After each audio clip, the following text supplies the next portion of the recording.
Yo, what's going on YouTube, and welcome back to another Path of Exile video. We're back playing the game here in 0.3, and I've came up with a build. I will say I cannot claim to be, making the best build of the league here like I normally do, because unfortunately this league, if you really want the best performance and you want the best build out there, just play a Deadeye. Just get on that Roa, play a Deadeye. It's a one-button build. It takes no skill. And on bosses, you just press one extra button, so it becomes a two-button build on bosses. But for the most part, Headhunter, Deadeye with like Nova projectiles, with good enough gear, you just run around and kill the entire screen with every click. It's a joke. So I can't claim to be making the best build here, but it is a different build, and it's some variety, and it is fun.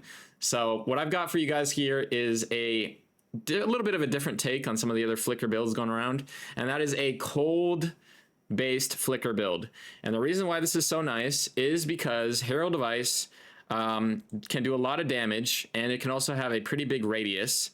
So the clear, especially for trash mobs, is really nice. As you're flickering around, you're going to be triggering your Herald of Ice, and that's going to be killing everything in a big AoE. And the reason why we can get so much damage on this is because the +6 attack skill Essence, which you can put on quarterstaffs, those 6 levels all go into the Herald, because Heralds are attack skills. So I only have like a level 18 Spirit Gem. Okay, 19 Spirit Gem here. So I guess I could get more, but you can get your Herald up to like level 26, and with a Corrupted Spirit Gem, 27. You could have a level 27 Herald that probably does upwards of 100,000 damage with better gear, right? So as you're flickering around, you're doing that AoE, 100,000 damage to all the trash mobs. And when you're fully buffed and everything, it's probably way more than that. But yeah, it's just really good for clear. Bossing is also kind of a joke with this build, because they've nerfed all the tier 4 pinnacle bosses by like half their HP, and so you really only need to do, it's like what, 15 million damage, and we can do that pretty quickly here with the new Culmination support gem, which allows you to gain combo points and then expend those combo points to do a whole bunch of extra damage with whatever skill you want. So we're going to end up putting that in our Flicker Strike when we're doing bosses. We don't need it for mapping, but when we're doing bosses, we put that in our Flicker. We build up combo with Ice Strike, and then we're going to expend that combo with Culmination. And the way that we gain the power charges is here with a Hand of Chiola. So the Hand of Chiola is going to use the A-Lith Chime support, and this is also going to have Culmination, so it's also going to have the same amount of combo. So let's say we build up 50 combo on both our Flicker and our Hand of Chiola. We're going to activate this with A-Lith Chimes to give us power charges. And then those power charges are going to be used on our Flicker, and of course we're going to just one-shot the boss after that. So the bosses in like tier 4 pinnacle bosses only take about, I don't know, 10 seconds about for me, since you have to build up the combo points first, and that takes a little bit of time. But regardless, this build can do all the endgame content. It's very tanky. It has a lot of fun mapping, blasting, teleporting around, Flicker Strike, destroying the whole screen with Herald of Ice. And it is a little bit of a different route than other people are going. A lot of people are going for the attack speed route with like Tempest Flurry to really get a lot of mobility with that skill. I'm choosing to just flicker back to back, and it works really well when there's a lot of density. I barely ever walk or even, move with, just sprinting.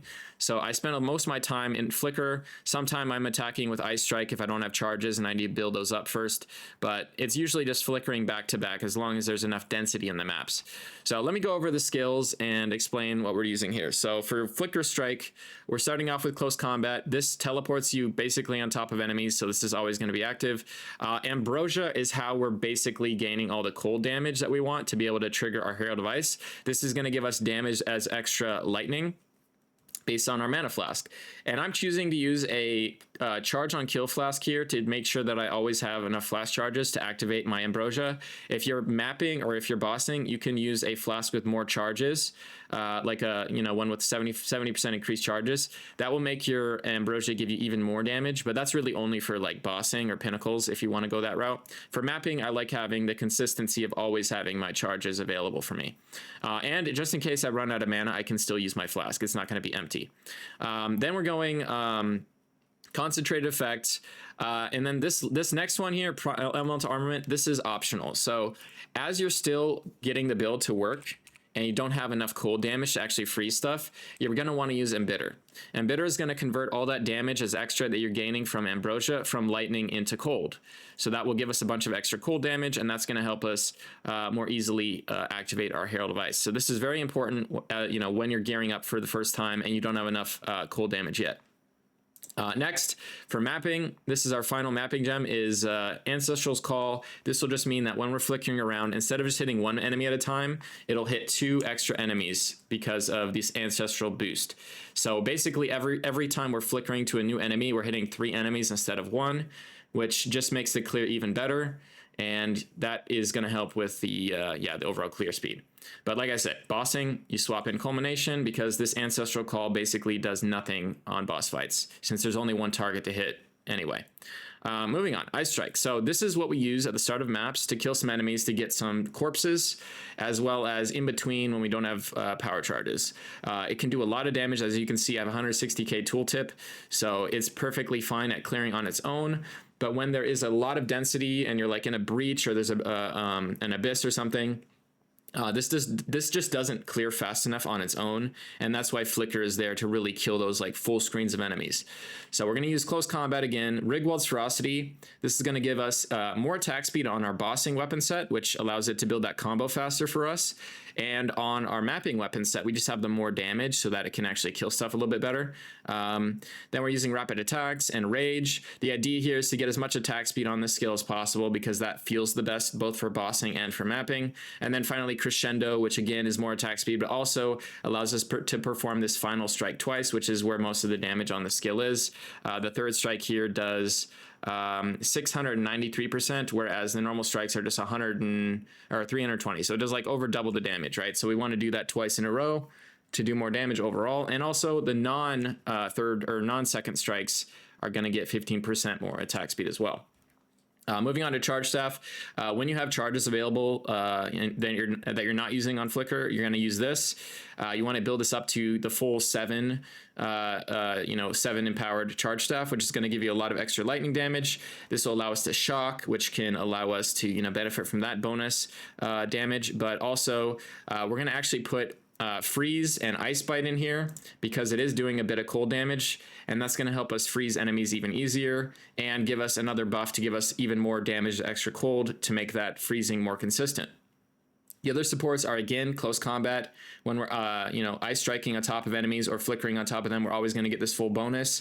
Primal Armament, or Elemental Armament now is what it's called, is always good. 25% more elemental damage. And then Prolonged Duration just means that we have to press this less often to refresh it. So that just adds some nice duration. That's like a quality of life thing. You don't necessarily need this. You could put another damage support in, but for quality of life and mapping, it's probably the best way to go. Charge regulation. So this is important. This is how we're getting to 100% crit rate. And sometimes we also have some endurance charges or frenzy charges, which means we actually get some extra defense and skill speed. But the way that Flicker works is it snapshots your current crit rate, crit damage, all those stats. It snapshots that when you cast the skill. So it's going to gain that extra crit chance from charge regulation for having a power charge, even though we're removing those power charges and consuming them with Flicker. It'll still benefit from those bonuses. It doesn't remove the power charges until after it hits the first enemy. So it is going to gain the full bonus of the extra crit here from charge regulation during the entire Flicker strike. And then afterwards, we can just gain those charges quickly back. And we're doing that with Reaper's Invocation. This is like your third button, basically. It's like a 3-button build, right? And sometimes you click Charge Staff to get that up, but mainly you're going to be using your Ice Strike to kill stuff, then using your Reaper's Invocation to gain your charges, and then spamming Flicker. Once your Flicker chain is done and you've killed enemies, there's going to be corpses around you, and then you just click Reaper's Invocation again, get the charges back, and then keep flickering. And so then once you got a lot of density, you're basically just spamming these two back to back. And the way that this works is it uses Profane Ritual to sacrifice corpses around you to give you power charges. And Reaper's Invocation, this builds up by killing enemies. So you need to kill enemies. The Flicker will always kill enough enemies, but at the start of a map, to build charges, you're going to have to kill some stuff with your Ice Strike, which is, the normal rotation. You Ice Strike for power charges, use your Charge Staff, Ice Strike again for more power charges, and then you start flickering around. Overabundance, Swift Affliction, and Compressed Duration, these all reduce the duration of the Profane Ritual down to a total of 0.46 seconds, which means basically you get your charges instantly.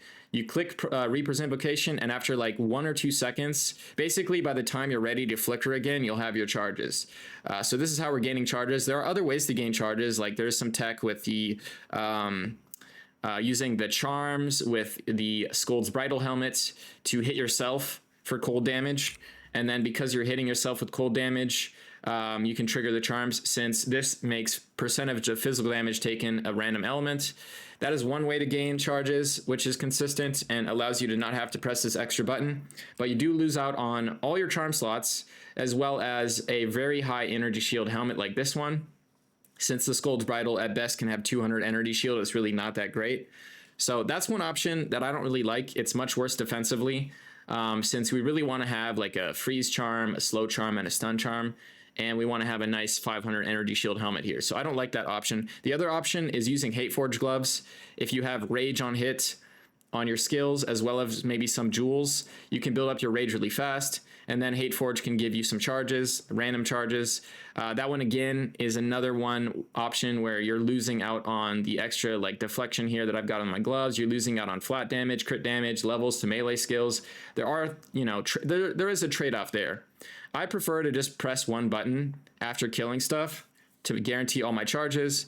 And that seems like the that's like I'm willing to do that for, you know, it is a little bit less quality of life than those other two setups, but I'm willing to do that because of the extra defenses we're gaining by not using those two uniques. Those two uniques are, you know, stat wise garbage. They're just providing you the charge generation.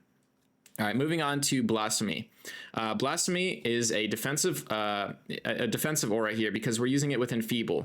And this is going to make enemies around us that are not unique do 18% less damage to us. So this is basically 18% damage reduction. And we've scaled the radius on this with Ritualistic Curse and Magnified Area. So the radius is like pretty big. It's like this big. Pretty much anything in range of hitting you is going to be cursed by this.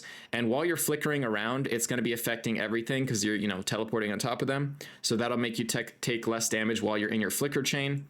As well as, if I had more money, you could probably use Dialia's, which is a very expensive support gem, but that reservation efficiency it gives you should allow you to fit another support, which I would use is called Magnified Curse or something like that.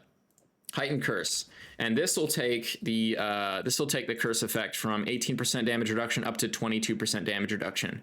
And then if I had like a level 20 Blasphemy, or if I had more quality or something, or level, you know, whatever, it probably goes even higher. You could probably get like 25% total damage reduction here on your Enfeeble.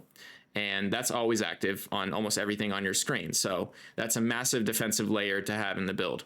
And we're able to get all these spirit auras here because of, again, the Ascendancy giving us so much extra spirit from having a nice body armor here like this one with 1100 evasion and 440 energy shield. Moving on, we've got Herald of Ice. Obviously, this is our main clear ability. I mean, Flicker is basically just one-shotting enemies and triggering Herald of Ice, and then Herald of Ice is killing all the trash mobs around them. So this is clearing most of the screen for us. Again, close combat, we're going to be in melee range. Elemental Focus, this skill can't freeze anyway, might as well use this. Biting Frost, this will make it do 40% more damage because it's always being consumed on a frozen target. That's the only way that Herald of Ice can trigger anyway, so this is guaranteed 40% more damage. Elemental Armament, just always good, 25% more damage, and then Magnified Area to get even more AoE clear. You could also choose to go for the other Magnified Area 2 support, which has even more AoE, but it ends up only being like 0.1 meter, but you're losing 10% of your damage, so I decided that wasn't really worth it. So yeah, I think just normal Magnified Area is fine. Ghost Dance, again, we're using Compressed Duration here to reduce the duration in between gaining these Ghost Shrouds, and this will give you your energy shield back based on your evasion, very good defensively. Again, if you had more money, you could use a Uhtred's, one of these support gems that has the +1 support. Like, it allows you to support gems that have only one other support affecting it, and that would give it another 3 levels. That would make it a bit stronger. And that is an option if you have the money for it. So there's another support option here available. And then Wind Dancer, we're using Close Combat, Maim, and Blind. This will basically trigger our heralds and kill enemies if they come too close and hit us. And it has survived me many times when I'm stupid and run through the map and get stunned because I get knocked out of my sprint. But when I get knocked out of my sprint and I get knocked down, this will basically kill enemies that, you know, start hitting me, and it'll save my life. So very important defensively, not just for the evasion it's giving you, but also the fact that it can kill stuff and trigger your Herald device. So yeah, we're using close combat, maim, and blind. These are both defensive things. And then again, elemental armament and magnified area to get bigger AoE on it. You could also do concentrated effect. If it's not doing enough damage to trigger your heralds, then you probably go for that. But I have enough damage, so I'm going for the bigger AoE on it. So yeah, that's the support gem setup. The gear is pretty straightforward. I do like this build because it is a budget build, I would say. There's nothing obscenely expensive. The main things that are going to be high priority are having, like I said, a very good body armor to get all that spirit that you're going to need. And then a good helmet to get, you know, even more evasion and energy shield, since we're using subterfuge mask, which is converting most of our energy shield into evasion on our helmet. Or not converting, but it's gaining extra evasion. So that's how we're able to hit here 64% evade chance with a 3k energy shield. So that's important. So yeah, helmet and body armor, very important. On the amulet and the gloves, you're looking for plus melee skill levels. You want to scale that as high as possible. This amulet has double crit as well, which is very nice. You don't need something as good as this, but this is kind of what you're looking for. Melee skill levels, crit chance, crit damage. And then on the prefixes, just more defensive stuff. Evasion rating, energy shield, flat energy shield, global defenses, deflection rating, all that stuff is good. And the base doesn't really matter. You can use a rarity base, you can use a lunar amulet, as long as you're not using a spirit base, because you cannot gain spirit from gear on the Invoker, so that is kind of pointless. And then moving on, we have the weapon. Now this is kind of what enables the heralds to do a bunch of damage, as well as us to freeze enemies with our flicker strike. And this is craftable. You want to start off with a crit fracture on either a razor or Aegis quarterstaff. Aegis is much cheaper, and I really like the extra block chance. This makes us a lot tankier and has better survivability while flickering. So I recommend this one for playing a build like this, because you're going to be in melee range a lot. So I would go with the Aegis. It's also a lot cheaper. And just look to either fracture it yourself or buy one that's already fractured with crit chance. And then at that point, you just chaos spam on one mod until you get a good prefix. Ideally, you get cold damage to attacks, which is what I'm using here. I got tier 2 cold damage, and I kept that. And then after that, you basically do a suffix to prefix essence to get this essence here. This is one of the perfect essences. It gives you gain damage as extra cold. This is going to help our flicker freeze enemies, because this is always going to be active. And since flicker does physical damage, it doesn't have any cold damage inherently. So to get it to do cold damage, we really want to have this. Then you could desecrate the last prefix for anything that's good. I went for wed because I hit tier 1, but you could also go for percent fizz or flat fizz. Even like a high tier lightning or fire isn't too bad. It's fine. And then finally the suffixes, because we have a fractured crit suffix, you could just exalt the suffixes, fill them up, and then you're guaranteed +6 with the essence. And you could get onslaught if you want as well. I already had mana leech on this, and that saves me a suffix on my rings, so I kept that. But you could go for onslaught if you wanted to. So your final weapon would look like, you know, a big flat cold roll, damage extra, and then whatever the last prefix is that you got that was good, with crit +6 and onslaught. And that weapon doesn't even cost that much to craft. You can craft that for like under 10 divines. And then for the runes, I went for more cold damage. I'm not sure I really need these. You could probably use something else, but since we don't have a lot of flat fizz on this weapon, it didn't make sense to go iron runes. So I went for the cold damage ones. Honestly, crit damage runes might also be competitive because we're using a 100% crit chance setup. So how do we get to 100% crit? Well, we have the crit on the weapon. We have a lot of crit on our passive tree, obviously. And then we also have, like I said, this charge regulation that while we have a power charge, we have 27% more crit chance. Also, since we're casting Reaper's Invocation, which is a meta skill, we can make use of this point here, Evocational Practitioner, where we gain 35% increased crit chance if we've triggered a skill recently. And meta gems like Reaper's Invocation, that's what they're doing. They're triggering skills. So it's triggering Profane Ritual for us. So this is always going to be active, and this is a lot of extra crit that we're going to use basically right before we flicker, so it's always going to be up. All right, let me go over the tree from start to finish. So we pat through crit. We grab some extra evasion and energy shield. Obviously, we go the crit points here, come up here, grab more crit chance here. We're taking all the power charge stuff on the tree. So power charges here, power charges here, power charges over here. I did save a lot of points here by using a from nothing jewel in this resonance spot. And that allows us to get Chakra of Thought. This build has instant mana leech with this support gem, or this gem right here, or jewel. It's 14% of leech is instant. You can get this mod. This is very important. Also with damage as extra here, which if we are using Embitter in our flicker, is going to be converted to cold damage. So this is also important. You want to get one kind of like this. Ideally, you'd have rage on hit as well. If you can fit that in, that would allow you to maintain your rage while you're flickering around. So that would be the 3 mods to look out for. And then the last mod doesn't really matter. But if you could get one with, damage is extra, rage on hit, and instant leech, that's what you're looking for. And then that instant leech paired with Walker of the Wilds will allow our elemental damage to leech mana for us. And so because we have instant mana leech, we basically are always at full mana after doing some damage, which means these points that make you take damage from mana before life effectively just act as just flat damage reduction. So in total, we have 4, 8, 16, and then another 8% here. So we basically have 24% damage reduction from this, because we're always at full mana as long as we're dealing damage, since we're instant leeching so fast. And that paired with Enfeeble from our Blasphemy means we have a combined like 40% damage reduction up all the time. And that doesn't count our block chance with our quarterstaff. That doesn't count our evasion and our deflection chance. So overall, this character feels very tanky, even though we are playing a melee build. It's rare that I die. It's only with like really bad map mods and like I get caught out and get stunned or something, or frozen, or some weird interaction happens where they do like a detonate dead, or some crazy thing happens. But if you play, if you don't play reckless, you basically never die, is what I can say. I do play reckless a lot, but anyways, so yeah, we're pathing through here, getting the damage on full license. We have energy shield. This is almost always active. We're grabbing this extra attack speed here. This strength is actually important. We do have pretty strict attribute requirements in this build, so you actually need that. And then we're pathing down here again, taking Subterfuge Mask. Our anoint instead of Subterfuge is this Storm Charge. That is a lot more crit and damage, and we need to get to 100% crit, so we had to take this.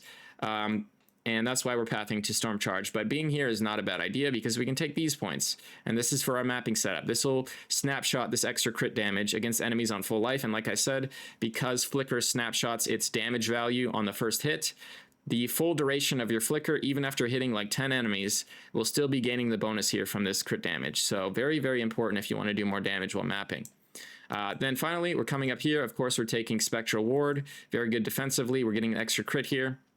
These points are very good for mapping, because we want to have enough freeze buildup to guarantee we always are triggering our Herald of Ice. I don't need this for bossing, but this is for our mapping setup. We're taking this extra jewel socket. I already mentioned a vocational practitioner. This is for mapping again. Oh, sorry, let me go D&D, my bad. Then we're going and getting all the quarterstaff stuff. That's good. We get more attack speed, more crit damage, crit chance. Also, this will make it so that whenever we're consuming power charges with our Flicker, it'll count as if we had an additional power charge. So this is a very good point to have as well. It'll make your Flickers a little bit better, last a little bit longer. Finally, we're coming down here, getting the big crit wheel here, and all this evasion stuff, very strong if you have a good body armor. And then, of course, Walker of Wilds. Now, for the mapping setup, like I said, we're doing damage as extra damage against full life targets here. This is giving us more freeze buildup to help us consistently freeze and trigger our Herald. Same thing here. And then we're also taking the Evocational Practitioner. Now, on bosses, we're not going to be using Reaper's Invocation, so this is useless. And instead, we're taking these points here. This is going to give us extra crit damage, and we're going to be dazing on hit. That doesn't really matter, but it's mainly here for the crit chance and the crit damage. And then these points here basically allow us to do additional damage with the combo, which, like I said, for bossing, we're going to be using Culmination support. And this point right here allows you to gain twice as much combo. This one is bugged, and instead of a 20% chance to build an additional combo, it basically always gives you an extra combo point. So this doubles the amount of combo we gain on our Ice Strike. So we're able to build up that combo a lot faster. So this is very important for bossing. And between mapping and bossing, all I do is just weapon swap. I don't have anything on weapon sets. I just, when I'm fighting a Pinnacle, I just weapon swap to weapon set 1. And when I'm fighting in maps, I just weapon swap back to weapon set 2. That's all you got to do. So maybe have a keybind for that, for your weapon swap. Keep in mind that your charge staff buff, it will go away if you weapon swap. So maybe if you're planning on doing like Zesht, for example, you just do the entire lead up to the boss on weapon set 1.